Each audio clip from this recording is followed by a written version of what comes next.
Hello and welcome. You are about to hear a conversation that will leave you inspired, informed, and ready to take action. Because today on the Royal Buzz, we promise you'll walk away believing that you truly are the power. I'm the host, Trina Myers, Miss Elite United USA, the Zebra Queen, Legacy Maker, CEO of Rare Wish, and Queen Bee of Creative Marketing Agency. And today I have a special guest with me, Ryan Ralston, the National Volunteer Director with the nonprofit You Are the Power. Thank you for joining the Royal Buzz, your go-to podcast that's buzzworthy on pageantry, advocacy, and positivity. Where Hive meets Hype, listen to the magic one story at a time. So today we promise you'll feel leading, inspired, informed, and ready to take action. So thank you so much for being here today, Ryan. Thank you so much for having me, Trina. Oh, it's always a pleasure. I'm so happy that we had the opportunity to meet each other in person I guess it's probably been a month now. Yeah, it's been about a month, and that was absolutely my pleasure to have met you. It was a wonderful event that we were both at, and so I'm just thrilled that we were able to come together and then establish a relationship and continue the conversation on the podcast. Absolutely. So, Ryan, tell us a little bit about You Are the Power and how it got started. Sure. You Are the Power is a membership-based grassroots nonprofit whose mission is to spread and act upon the principle of human respect. So we operate in all 50 states and help families, individuals, or smaller organizations who have been adversely impacted by government overreach. And what I mean by human respect is this. When we respect one another as individual human beings, we are more prosperous, more harmonious, and happier. And when we disrespect one another through threats, theft, or violent behavior, we are less prosperous, less harmonious, and less happy. Every action taken by You Are the Power is deeply rooted in that guiding principle. In 2020, a former Libertarian vice presidential candidate, Spike Cohen, founded the organization. And the idea itself emerged during that campaign following conversations with thousands of people across the nation. And so we accept cases based upon, or really every case that we accept, whether it's related to Child Protective Services, which is where you and I met, or dealing with First Amendment issues such as, or eminent domain issues, or just general government misconduct. We handle everything on the local level, and we don't get involved in national political issues. So before the organization accepts a cause, it's first thoroughly vetted. And I'll be glad to go over that with you, but I just wanted to see if perhaps you had any follow-up questions just about the founding of the organization. I think this is great. What I love about it is that you all are taking a stand, political matter, but yet you're not getting involved on that national level. So you're really taking that grassroots effort. We are. And so we try to keep everything as local as possible. So, for example, last year we had about 330 people write to us nationally and request our assistance. And so far this year in 2025, the first half of 2025, we've had well over 300 people write to us. So we're on pace to receive over 600 and possibly over 700 requests for assistance from individuals across the country. So when you get a request for assistance, what does that criteria look like, and how does somebody get your help? Yeah, so we receive requests for assistance in a multitude of ways. The most common one is they'll go to our website and they'll fill out a request for assistance form. Some people email us directly. And once that case comes in, the team and I ensure that the request for assistance itself meets our 5 cause acceptance criteria. And so they're pretty simple. And Trina, it's really and truly like the secret to our success is, number one, we make sure everything is a local issue. We don't deal with national political subject matter. And then number two, we just make sure that the request itself is factual. So we ask ourselves, can independent investigative measures corroborate its validity? And number three, we always want to tie back everything into a local level. So we want to know who the identified victim is, whether it's an individual, a family, or a smaller organization who might need our assistance. And number four, we always ask ourselves, will it garner the empathy and support of others? So basically, will you care enough about this issue to join or lead a movement about it? And five, and last and definitely not least, is there a feasible solution to the cause? So basically, will you be able to demand that government officials do something about the situation that's realistic? And so if it meets those five minimum cause acceptance criteria, we'll begin a vetting process. And so that vetting process can take up to 300 hours, depending on the type of assistance that is being requested. Wow, that's a lot of manpower that goes into it. So I see why these criteria are so important. And I'm a big advocate about if you have a problem or an issue or you see where change needs to happen, to have some sort of idea of solution to make it happen and not just be somebody who's waving a flag and saying, hey, there's an issue, but I don't want to have anything to do with it.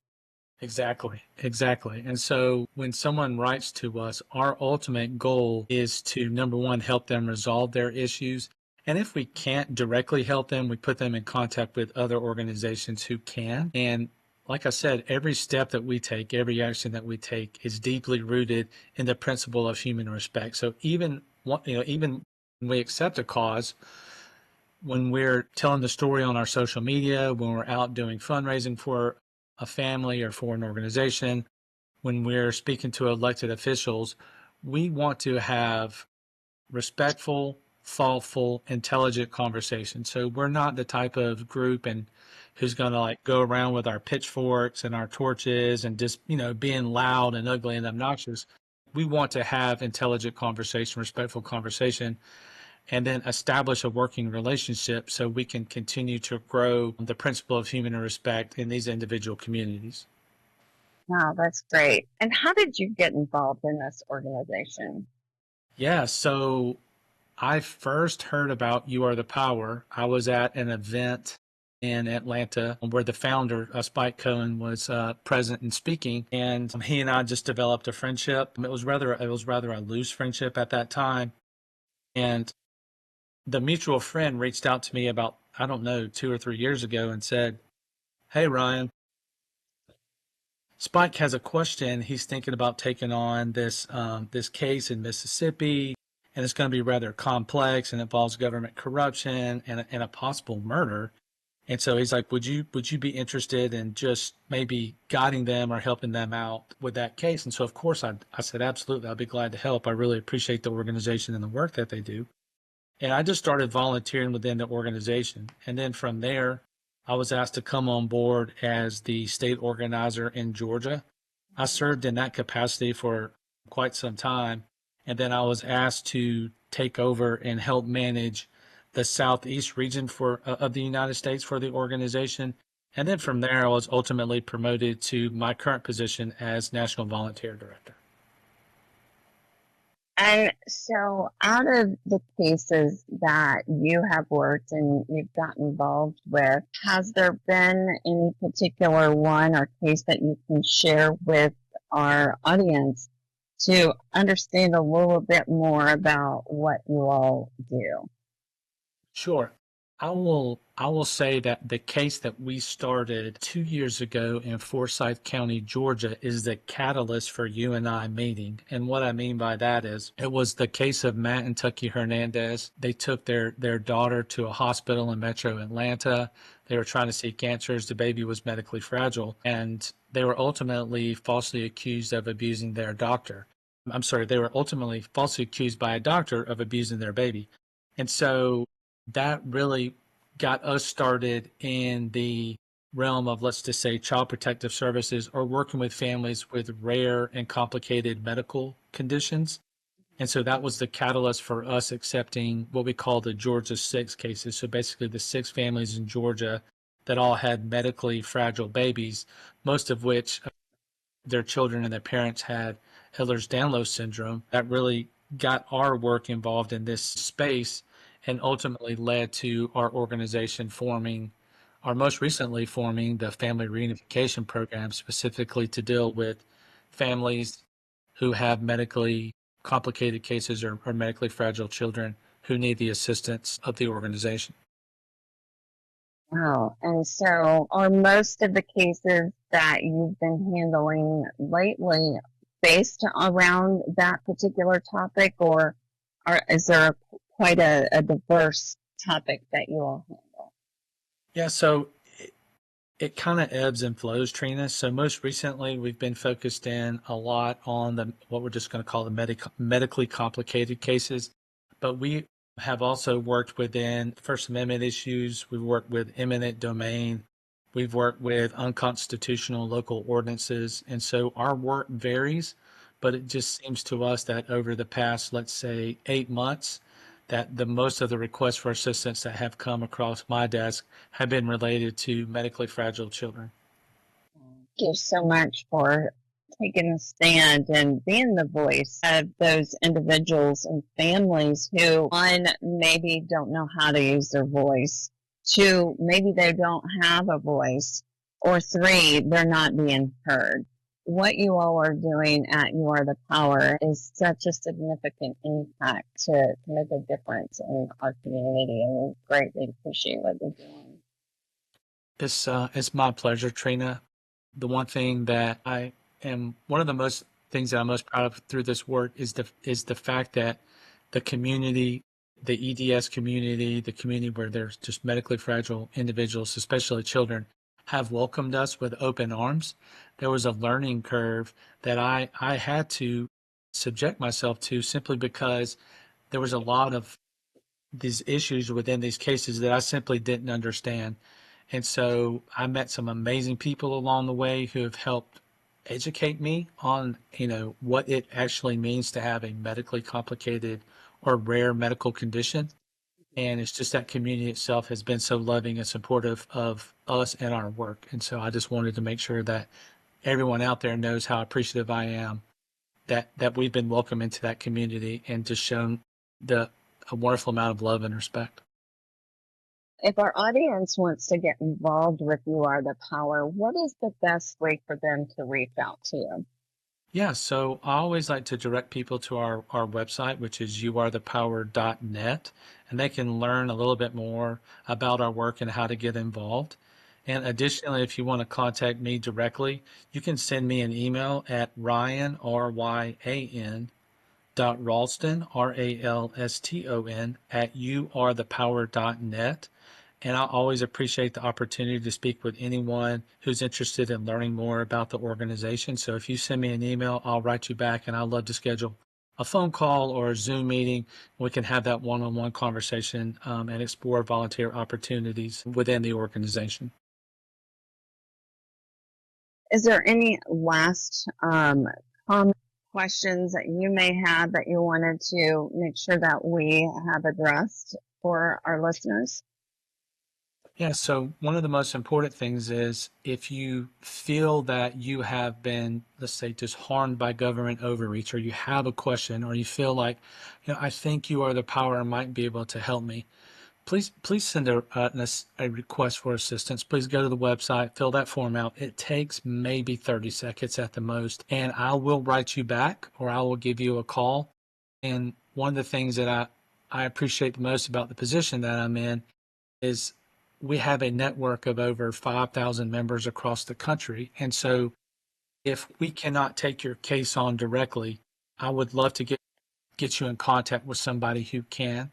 And so I don't want you to feel like someone who feels that, no one's listened to me. I've been out here struggling for such a long time. And it just feels like every time I talk to someone, it falls on deaf ears. Please understand that our organization is here to help and that we want to help and provide resources for you, even in the event that we cannot provide direct assistance. And one last question that I just thought of. Membership. What does that mean and what does that look like? Yeah, so as the National Volunteer Director, so one of the things that I always tell people to do is because you can join our organization for free. And so what that means is you'll get access to training, you'll get access to resources, you'll receive a monthly newsletter where it tells you how to stay plugged in, how to stay involved. It tells you these are the cases that we're currently working. It might ask you to send an email on behalf of one of the families that we're supporting. And so you get all that for free. And so in no way, shape, or form do I always start the conversation off with, hey, why don't you just go ahead and give us some money? Why don't you go ahead and donate to us directly? I always like to say, join for free, take us for a test drive. Let us know what you feel. Give us some feedback. That's why I give my personal cell phone out to every member who joins because I want them to have that personal relationship with us. I want them to feel like they're part of our family. And so I just say, hey, if you have a question, you can call me directly.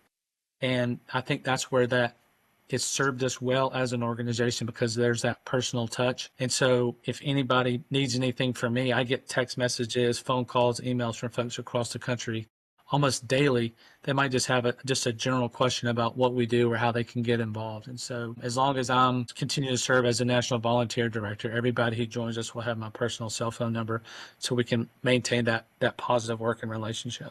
Wow. Wow. That says a lot about you and your organization. So thank you for being available for those who are in need of your services. Yeah, I appreciate that. And I appreciate opportunities like this, Trina, to be able to have met you at an event here in Metro Atlanta, then to follow up with a good working relationship, and then to ultimately join you here on this podcast. It's wonderful. Like I said, the community, the EDS community, the community where we have rare and complicated medical conditions have really and truly embraced us. And it's nothing short of our pleasure to work within that space and to support individuals who need our assistance. Yes. Well, thank you so much, Ryan. And for our listeners, if anything we said today inspired you, we would love to hear from you. It has been a wonderful experience to spend this time with you, Ryan, to better understand what You Are the Power is about and how individuals can get involved with advocacy. And I hope that our viewers, our audience, has felt inspired and learned a lot about inspiration behind the legacies that we both lead. So today's message goes to show that resilience and passion can push barriers out of the way. Don't forget to follow me and our guest on social media. You can find me at Miss Elite United USA, or you can find us on Rare Wish or Rare Strides. And then you can also find You Are the Power, and is that YATP official or You Are the Power official, Ryan? It's YATP official on Facebook, and the same goes for Instagram and X. All right, perfect. So that is all for today's show. Thank you all for joining us. And if anything resonates with you and you'd like to continue this conversation or to be a guest, you can visit my website at creative.CRE8, TIVEHQ for headquarter.com/RSVP for upcoming live events, to learn more about the organizations and supporters of today's episode. So thanks again for tuning in to the Royal Buzz, where you will discover inspiring stories, empowering discussion, and a whole lot of positivity. Thank you.